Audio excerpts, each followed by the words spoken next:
దేవునికి స్తోత్రం. హల్లెలూయా. ఒక సంవత్సరం ప్రణాళికతో అనుదిన బైబిల్ పఠనం. ఈరోజు 28 జూన్ 2025. ఈ సంవత్సరంలో ఇది 179వ రోజు.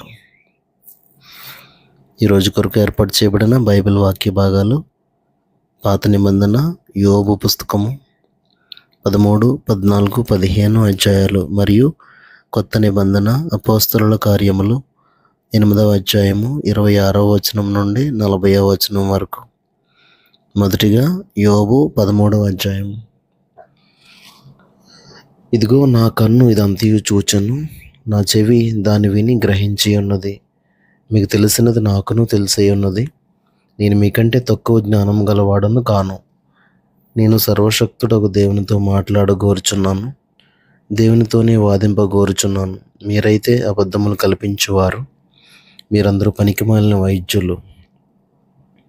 మీరు కేవలము మౌనంగా ఉండటం మేలు, అది మీకు జ్ఞానమని ఎంచబడను. దయచేసి నా వాదం వినుడి, నేను ఆడు వ్యాజ్యమును ఆలకించుడి. దేవుని పక్షముగా మీరు అన్యాయ వాదన చేయుదురా?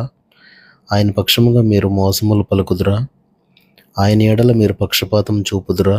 దేవుని పక్షమున మీరు వాదింతురా? ఆయన మిమ్మల్ని పరిశోధించటం మీకు క్షేమమా? లేక ఒకడు నరులను మోసం చేయనట్లు మీరు ఆయనను మోసం చేయుదురా? మీరు రహస్యంగా పక్షపాతం చూపని ఎడల నిశ్చయముగా ఆయన మిమ్మల్ని గద్దించును. ఆయన ప్రభావము మిమ్మల్ని భయపెట్టదా? ఆయన భయము మీ మీదికి రాదా? మీ హెచ్చరిక మాటలు బూడిదే సామెతలు, మీ వాదములు మంటి వాదములు. నేను మాట్లాడదను, నా జోలికి రాక మౌనులై ఉండుడి. నా మీదికి వచ్చున్నది ఏదో అది వచ్చునుగాక. నేనెందుకు నా ప్రాణమును ఎరగా చేసుకొనను గాని ప్రాణమునకు తెగించి మాట్లాడదను. ఇదిగో ఆయన నన్ను చంపినను నేను ఆయన కొరకు కనిపెట్టుచున్నాను. ఆయన సన్నిధిని నా ప్రవర్తన న్యాయమని రుజువుపరుతను. ఇదియు నాకు రక్షణార్థమైనదగును. భక్తిహీనుడు ఆయన సన్నిధికి తెగింపడు. నా వాగ్మూలమును శ్రద్ధగా ఆలకించుడి.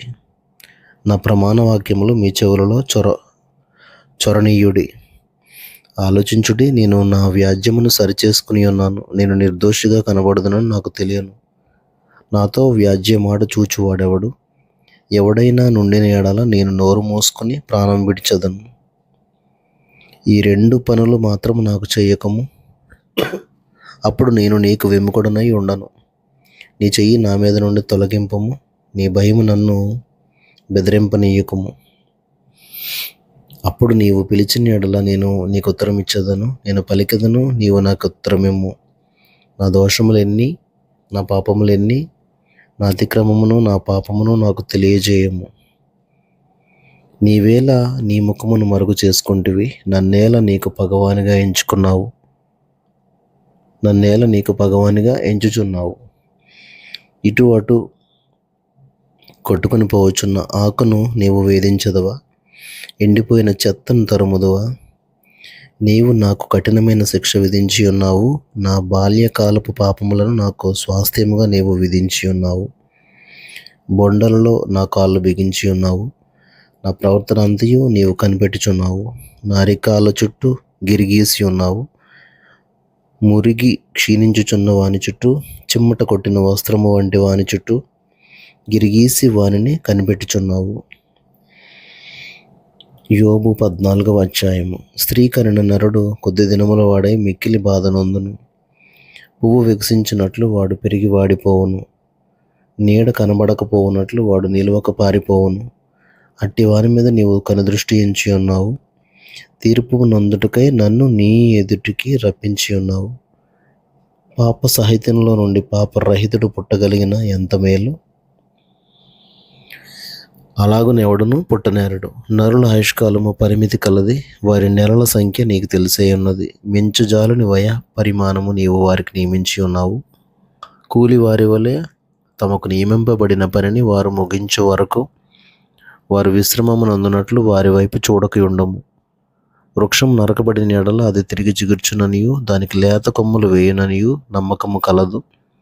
దాని వేరు భూమిలో పాతదైపోయినను, దాని అడుగు మొద్దు మంటిలో చీకిపోయినను, నీటి వాసన మాత్రము చేత అది చిగుర్చును, లేత మొక్కవలే అది కొమ్మలు వేయను. అయితే నరులు మరణమై కదలలేక పడియుందురు. నరులు ప్రాణం విడిచిన తరువాత వారేమైపోవుదురు? తటాక జలములు ఎట్లు ఇంకిపోవును, నది నీరు ఎట్లు ఎండి హరించిపోవును, అలాగుననే నరులు పండుకొని తిరిగి లేవరు. ఆకాశం గతించిపోవు వరకు వారు మేలుకొనరు, ఎవరును వారిని నిద్ర లేపజాలరు. నీవు పాతాళంలో నన్ను దాచిన ఎడల ఎంతో మేలు, నీ కోపం చల్లారు వరకు నన్ను చాటును నుంచిన ఎడల ఎంతో మేలు. నాకు ఇంతకాలమని నీవు నియమించి తర్వాత నన్ను జ్ఞాపకం చేసుకున్న వలన నేనెంతో కోరుచున్నాను. మరణమైన తర్వాత నరులు బ్రతుకుదురా?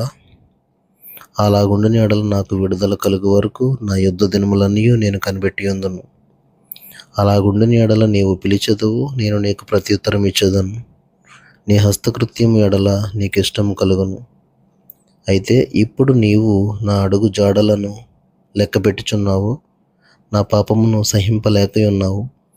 నా అతిక్రమం సంచిలో ముద్రింపబడి ఉన్నది, నేను చేసిన దోషమును భద్రముగా ఉంచి ఉన్నావు. పర్వతమైనను పడిపోయి నాశనమగును, కొండైనను దాని స్థానము తప్పును, జలము రాళ్లను అరగదీయును, దాని ప్రవాహములు భూమి యొక్క ధూళిని కొట్టుకుని పోవును. నీవైతే నరుల ఆశను భంగపరచుచున్నావు, నీవు వారిని ఎల్లప్పుడూ గెలుచుచున్నావు గనుక వారు గతించిపోవదురు. నీవు వారికి ముఖ వికారం కలుగజేసి వారిని వెళ్ళగొట్టుచున్నావు. వారి కుమారులు ఒకవేళ ఘనత వహించినను అది వారికి తెలియకపోవును. వారు ఒకవేళ అణిగిపోయినను అట్టి గతి వారికి పట్టెనని వారు గ్రహింపకయుందురు. తమ మట్టుకు తామే శరీరమునందు నొప్పి నొందుదురు, తమ మట్టుకు తామే ప్రాణమునందు దుఃఖపడుదురు. యోబు 15వ అధ్యాయము. అప్పుడు తేమానీయుడైన ఎలీఫజు ఇలాగన ప్రత్యుత్తరం ఇచ్చాను, జ్ఞానం గలవాడు నిరర్ధకమైన తెలివితో ప్రత్యుత్తరం ఇయ్యదగునా? తూర్పు గాలితో తన కడుపు నింపుకొనదగునా? వ్యర్థ సంభాషణల చేత వ్యాజ్యమాడదగునా? నిష్ప్రయోజనమైన మాటల చేత వాదింపదగునా? నీవు భయభక్తులను వ్యర్థం చేయుచున్నావు, దేవుని గూర్చిన ధ్యానమును హీనపరచుచున్నావు. నీ మాటల వలన నీ పాపం తెలియబడుచున్నది, వంచకుల పలుకులు నీవు పలుకుచున్నావు. నేను కాదు, నీ మాటలే నీ దోషమును స్థాపించుచున్నవి, నీ పెదవులే నీ మీద సాక్ష్యం పలుకుచున్నవి. మొదట పుట్టిన పురుషుడవు నీవేనా? నీవు పర్వతములకు ముందుగా పుట్టినవాడవా? నీవు దేవుని ఆలోచన సభలో చేరియున్నవాడవా? నీవు మాత్రమే జ్ఞానవంతుడవా? మేము ఎరుగనిది నీవేమెరుగుదువు, మేము గ్రహింపనిది నీవేమి గ్రహింతువు. నెరసిన వెంట్రుకలు గలవారును చాలా వయస్సు మీరిన పురుషులను మాలో ఉన్నారు. నీ తండ్రి కంటేనూ వారు చాలా పెద్దవారు. దేవుడు సెలవిచ్చిన ఆదరణ నీకు తేలికగానున్నదా? ఇట్లు నీతో మృదువుగా పలుకబడిన వాక్యం తేలికగానున్నదా?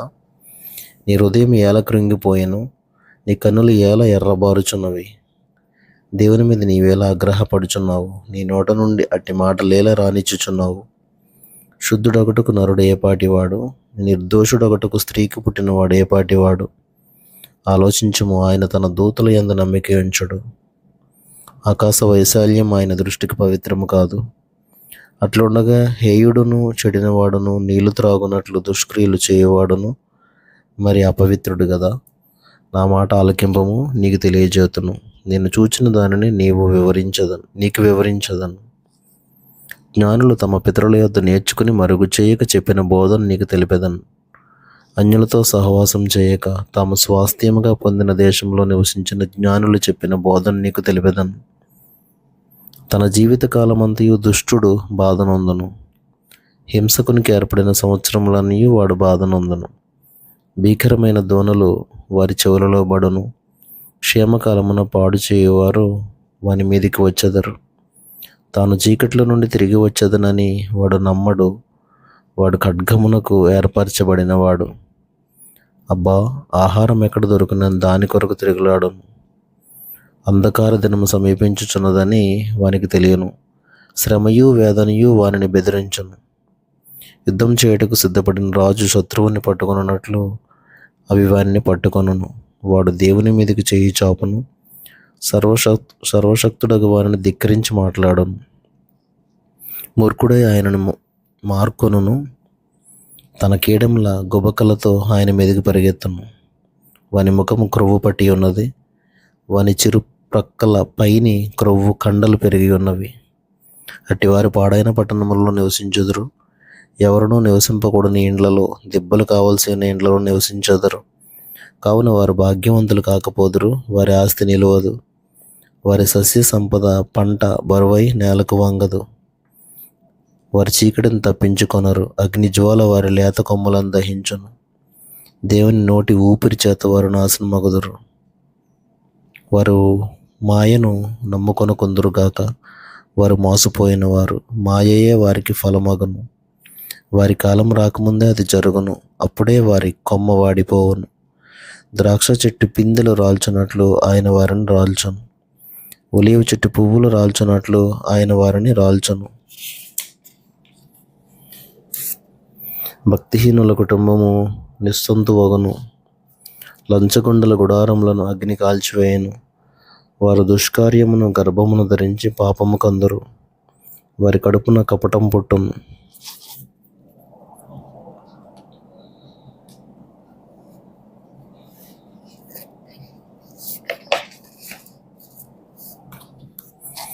క్రొత్త నిబంధన అపోస్తలుల కార్యములు 8వ అధ్యాయము 26వ వచనం నుండి 40వ వచనం వరకు. ప్రభు దూత, నీవు లేచి దక్షిణముగా వెళ్ళి యెరూషలేము నుండి గాజాకు పోవు అరణ్య మార్గమును కలుసుకోమని ఫిలిప్పుతో చెప్పగా, అతడు లేచి వెళ్ళాను. అప్పుడు ఐథియోపియుల రాణి అయిన కందాకే క్రింద మంత్రి అయి ఆమె యొక్క ధనాగారం అంతటి మీదనున్న ఐథియోపియుడైన నపుంసకుడు ఆరాధించుటకు యెరూషలేమునకు వచ్చి ఉండెను. అతడు తిరిగి వెళ్ళుచు తన రథము మీద కూర్చుండి ప్రవక్త అయిన యెషయా గ్రంథం చదువుచుండెను. అప్పుడు ఆత్మ ఫిలిప్పుతో, నీవు ఆ రథము దగ్గరికి పోయి దానిని కలుసుకొనమని చెప్పాను. ఫిలిప్పు దగ్గరకు పరిగెత్తుకుని పోయి అతడు ప్రవక్త అయిన యెషయా గ్రంథం చదువుచుండగా విని, నీవు చదువునది గ్రహించుచున్నావా అని అడుగగా, అతడు, ఎవడైనను నాకు త్రోవ చూపుకుంటే ఎలాగూ గ్రహింపగలనని చెప్పి రథమెక్కి తనతో కూర్చుండమని ఫిలిప్పును వేడుకొనాను. అతడు లేఖనమందు చదువుచున్న భాగం ఏదనగా, ఆయన గొర్రెవలే వదకు తేబడెను, బొచ్చు కత్తిరించి వాని ఎదుట గొర్రెపిల్ల ఎలాగ మౌనముగా ఉండునో అలాగే ఆయన నోరు తెరవకుండెను. ఆయన దీనత్వమును బట్టి ఆయనకు న్యాయ విమర్శ దొరకకపోయెను. ఆయన సంతానము ఎవరు వివరింతురు? ఆయన జీవము భూమి మీద నుండి తీసివేయబడినది. అప్పుడు నపుంసకుడు, ప్రవక్త ఎవరిని గూర్చి ఇలాగ చెప్పుచున్నాడు? తన్ను గూర్చియా వేరొకను గూర్చియా? దయచేసి నాకు తెలుపమని ఫిలిప్పును అడిగాను. అందుకు ఫిలిప్పు నోరు తెరిచి ఆ లేఖనమును అనుసరించి అతనికి యేసును గూర్చిన సువార్త ప్రకటించాను. వారి త్రోవలో వెలుచుండగా నీళ్లున్న ఒక చోటకు వచ్చినప్పుడు నపుంసకుడు, ఇదిగో నీళ్లు, నాకు బాప్తిస్మం ఇచ్చుటకు ఆటంకమేమని అడిగి రథము నిలుపమని ఆజ్ఞాపించాను. ఫిలిప్పు నపుంసకుడు ఇద్దరును నీళ్ళలోనికి దిగిరి. అంతట ఫిలిప్పు అతనికి బాప్తిస్మం ఇచ్చాను. వారు నీళ్లలో నుండి వెడలి వచ్చినప్పుడు ప్రభువు ఆత్మ ఫిలిప్పును కొనిపోయాను. నపుంసకుడు సంతోషించుచు తన త్రోవను వెళ్ళాను. అతడు ఫిలిప్పును మరి ఎన్నడూనూ చూడలేదు. అయితే ఫిలిప్పు అజోతులో కనబడను. అక్కడ నుండి కైసరియకు వచ్చే వరకు అతడు పట్టణములన్నిటిలో సంచరించుచు సువార్త ప్రకటించుచు వచ్చాను. దేవుడు తన పరిశుద్ధ వాక్యమును మన వెనుకిడిలో దీవించునుగాక. ఆమేన్.